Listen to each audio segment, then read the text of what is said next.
Mr. Misters? That's right, Mr. Misters. Say that's right. We got business to be. Gotta get people out of the way. Right? Right, Bubbles? That's my boy.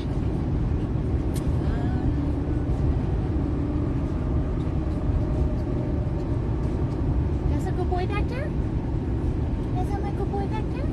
Yeah. Good boy. Good boy.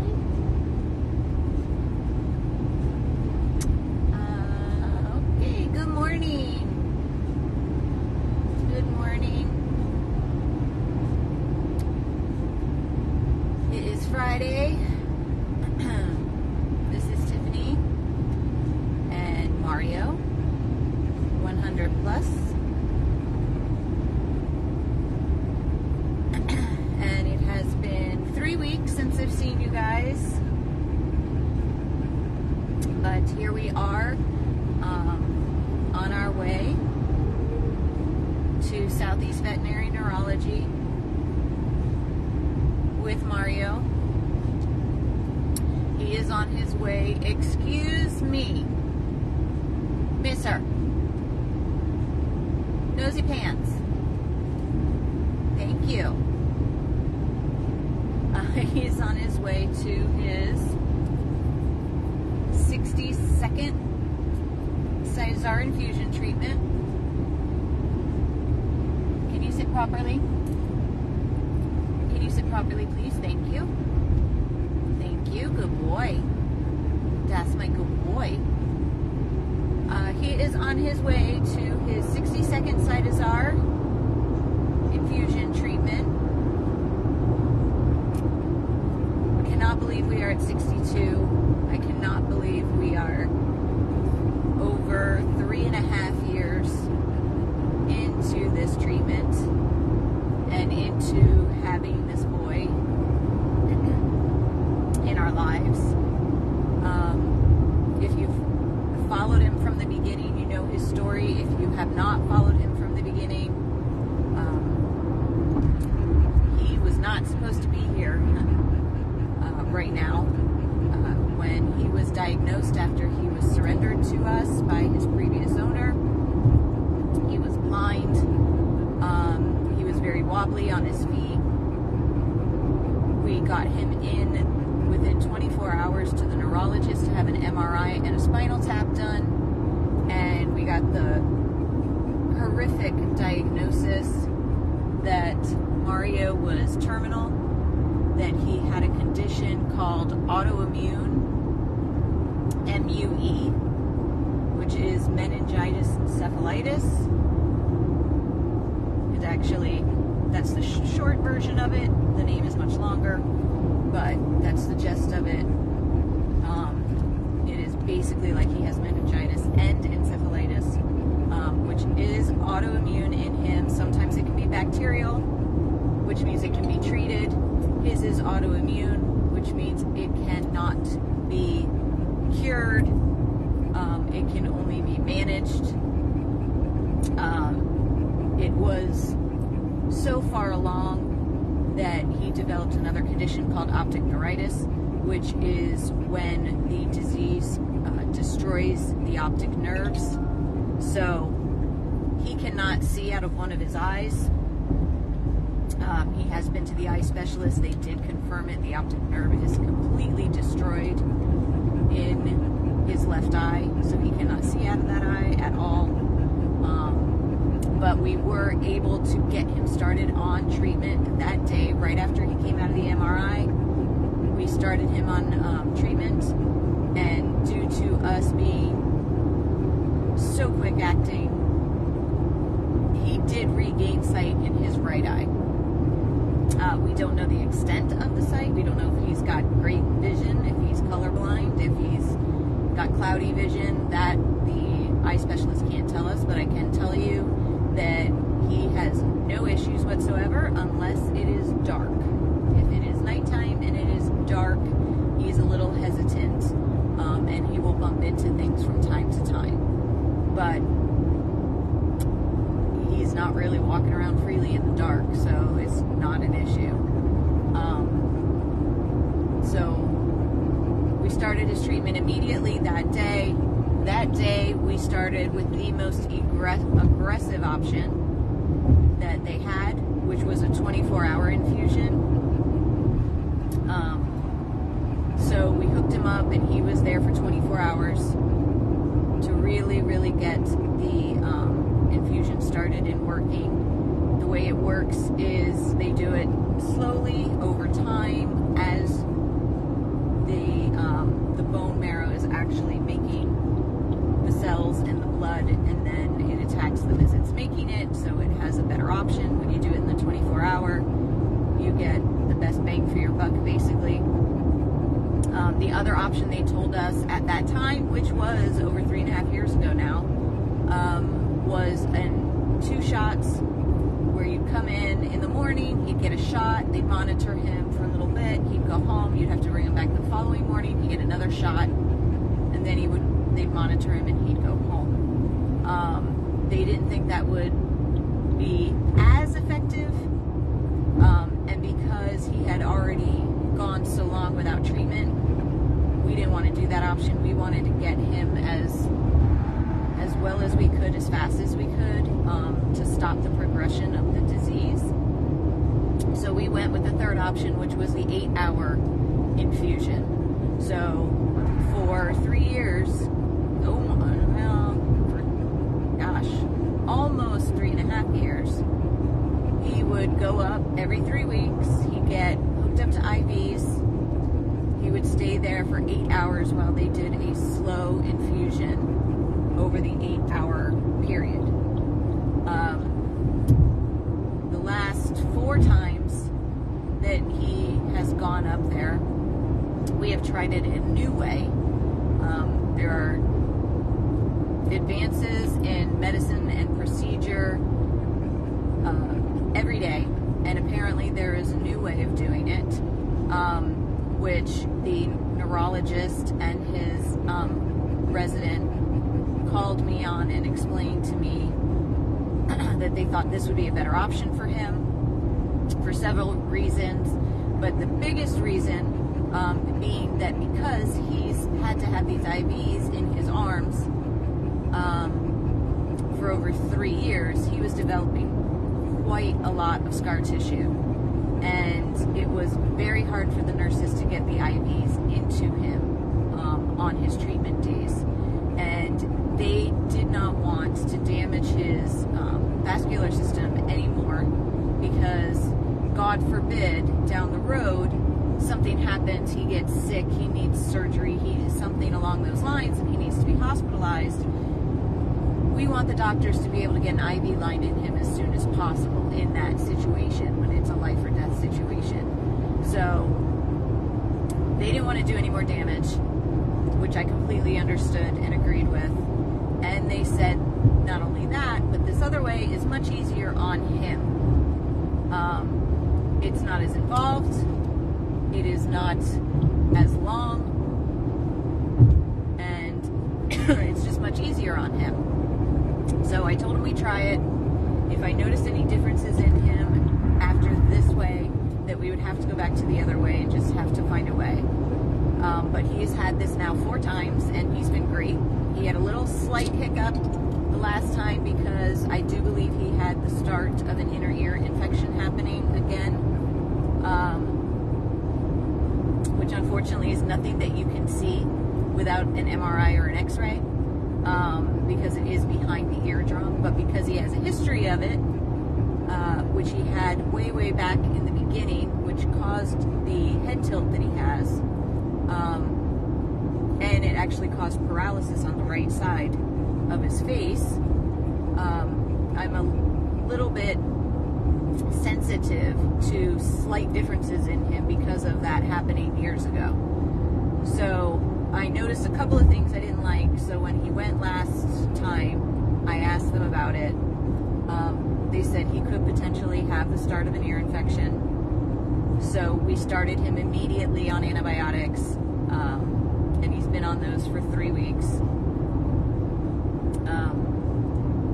But just went off topic, sorry. His new way of getting his infusion, I haven't had my coffee yet this morning, so sorry about that. The new way of getting the infusion is he goes up, he doesn't have to be there super, super early in the morning, which again is very nice for him because he can relax, he can go for a nice walk, he can have his breakfast, and then I can take him up and he can go have his infusion done instead of being dropped off like before dawn and having to stay there for 8 hours.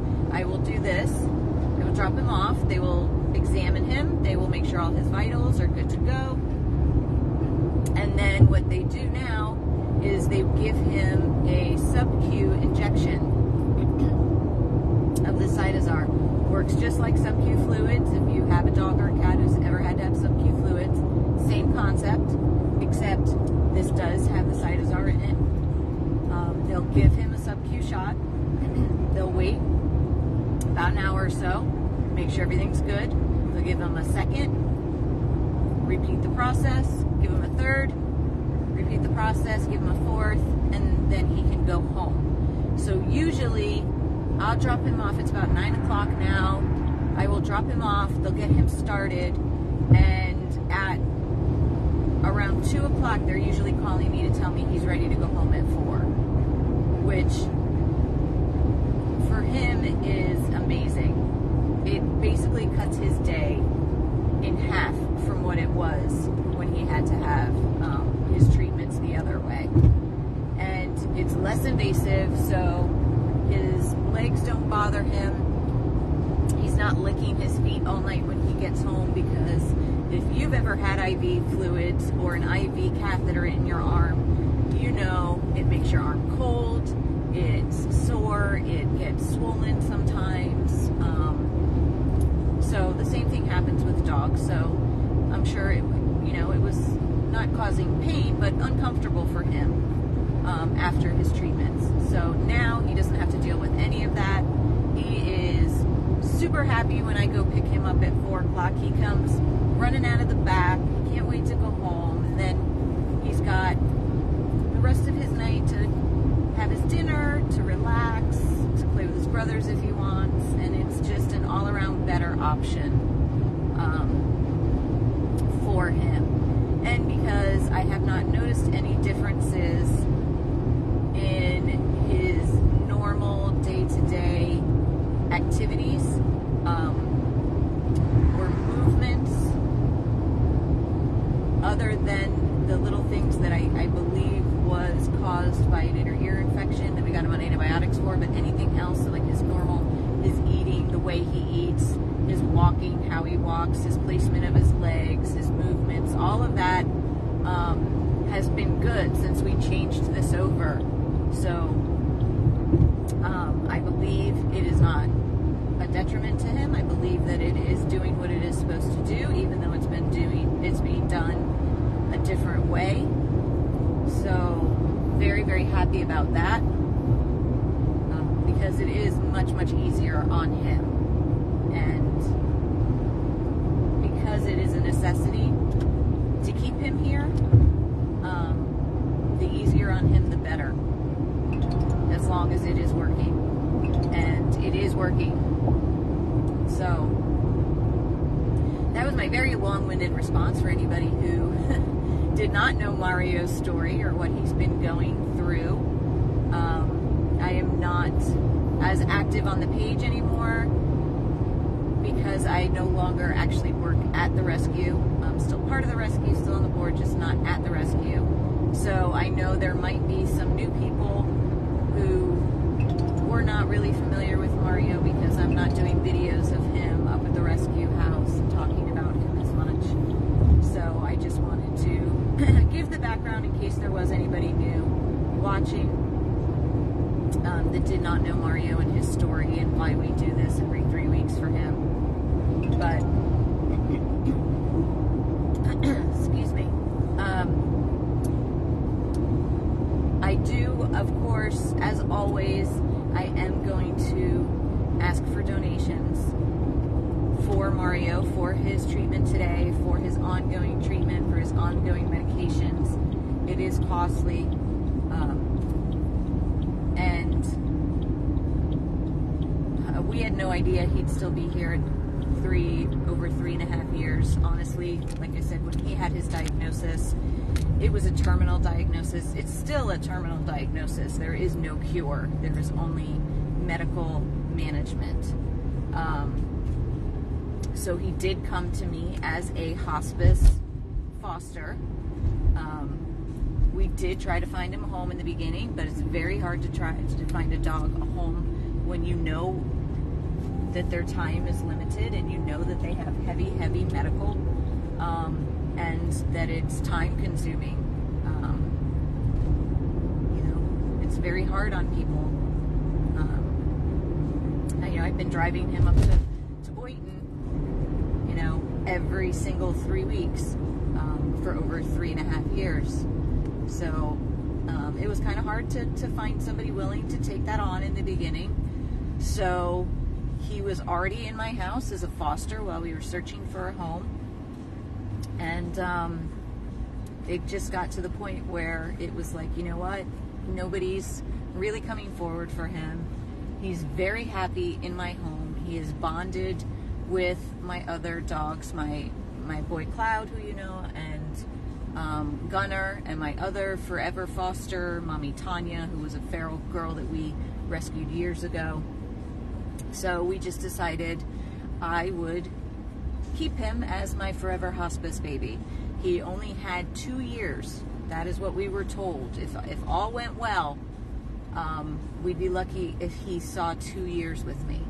So I just decided to keep him as a foster. So we had no idea we would still be paying for him 3.5 years later.